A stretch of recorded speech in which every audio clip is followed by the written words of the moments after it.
राधा रानी और संत की कहानी। एक संत बरसाना में रहते थे और हर रोज सुबह उठकर यमुना जी में स्नान करके राधा जी के दर्शन करने जाया करते थे। यह नियम हर रोज का था। जब तक राधा रानी के दर्शन नहीं कर लेते थे तब तक जल भी ग्रहण नहीं करते थे। दर्शन करते करते तकरीबन उनकी उम्र 80 वर्ष की हो गई। आज सुबह उठकर रोज की तरह उठे और यमुना में स्नान किया और राधा रानी के दर्शन को गए। मंदिर के पट खुले और राधा रानी के दर्शन करने लगे। दर्शन करते करते संत के मन में भाव आया कि मुझे राधा रानी के दर्शन करते करते आज 80 वर्ष हो गए, लेकिन मैंने आज तक राधा रानी को कोई भी वस्त्र नहीं चढ़ाए। लोग राधा रानी के लिए कोई नारियल लाता है, कोई चुनरिया लाता है, कोई चूड़ी लाता है, कोई बिंदी लाता है, कोई साड़ी लाता है, कोई लहंगा चुनरिया लाता है, लेकिन मैंने तो आज तक कुछ भी नहीं चढ़ाया है। यह विचार संत जी के मन में आया कि जब सभी मेरी राधा रानी लिए कुछ ना कुछ लाते हैं तो मैं भी अपनी राधा रानी के लिए कुछ ना कुछ लेकर जरूर आऊंगा। लेकिन क्या लाऊं जिससे मेरी राधा रानी खुश हो जाए? तो संत जी यह सोचकर अपनी कुटिया में आ गए। सारी रात सोचते सोचते सुबह हो गई। उठकर स्नान किया और आज अपनी कुटिया में ही राधा रानी के दर्शन पूजन किया। दर्शन के बाद मार्केट में जाकर सबसे सुंदर वाला लहंगा चुनरिया का कपड़ा लाए और अपनी कुटिया में आकर के अपने ही हाथों से लहंगा चुनरिया को सिला और सुंदर से सुंदर उस लहंगा चुनरिया में गोटा लगाए। जब पूरी तरह से लहंगा चुनरिया को तैयार कर लिया तो मन में सोचा कि इस लहंगा चुनरिया को अपनी राधा रानी को पहनाऊंगा तो बहुत ही सुंदर मेरी राधा रानी लगेंगी। यह सोच करके आज संत जी उस लहंगा चुनरिया को लेकर राधा रानी के मंदिर को चले। मंदिर की सीढ़ियां चढ़ने लगे और अपने मन में सोच रहे हैं, आज मेरे हाथों के बनाए हुए लहंगा चुनरिया राधा रानी को पहनाऊंगा तो मेरी लाडली खूब सुंदर लगेंगी। यह सोचकर जा रहे हैं। इतने में एक बरसाना की लड़की गुड़िया आई और बाबा से कहती है, बाबा आज बहुत ही खुश हो, क्या बात है?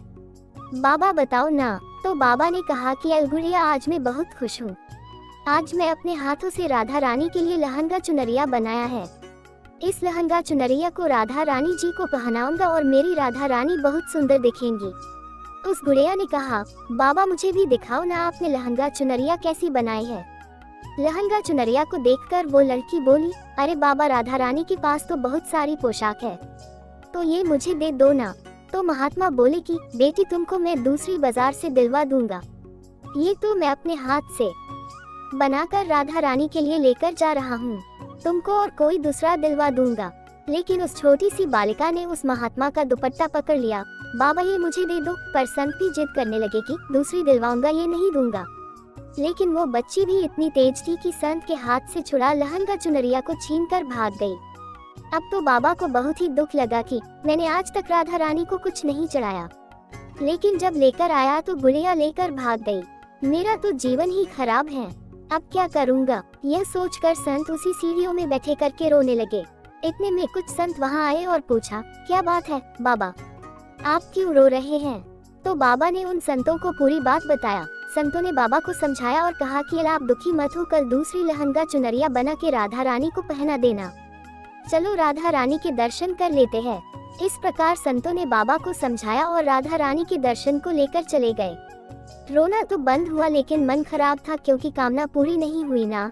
तो इनमने मन से राधा रानी का दर्शन करने संत जा रहे थे और मन में यही सोच रहे हैं कि मुझे लगता है कि किशोरी जी की इच्छा नहीं थी, शायद राधा रानी मेरे हाथों से बनी पोशाक पहनना ही नहीं चाहती थी। ऐसा सोचकर बड़े दुखी होकर जा रहे हैं। मंदिर आकर राधा रानी के पट खुलने का इंतजार करने लगे। थोड़ी ही देर बाद मंदिर के पट खुले तो संतों ने कहा, बाबा देखो तो आज हमारी राधा रानी बहुत ही सुंदर लग रही है। संतों की बात सुनकर के जैसे ही बाबा ने अपना सिर उठा करके देखा तो जो लहंगा चुनरिया बाबा ने अपने हाथों से बनाकर लाए थे वही आज राधा रानी ने पहना था। बाबा बहुत ही खुश हो गए और राधा रानी से कहा, है राधा रानी, आपको इतना भी सब्र नहीं रहा, आप मेरे हाथों से मंदिर की सीढ़ियों से ही लेकर भाग गयीं। ऐसा क्यों? सर्वेश्वरी श्री राधा रानी ने कहा कि बाबा आपके भाव को देखकर मुझसे रहा नहीं गया, और ये केवल पोशाक नहीं है, इसमें आपका प्रेम है, तो मैं खुद ही आकर के आपसे लहंगा चुनरिया छीनकर भाग गई थी। इतना सुनकर के बाबा भाव विभोर हो गए और बाबा ने उसी समय किशोरी जी का धन्यवाद किया। दोस्तों, इस कहानी से हमें क्या शिक्षा मिली कमेंट में जरूर बताना। धन्यवाद। जय जय श्री राधा रानी, जय जय श्री श्याम, हर हर महादेव।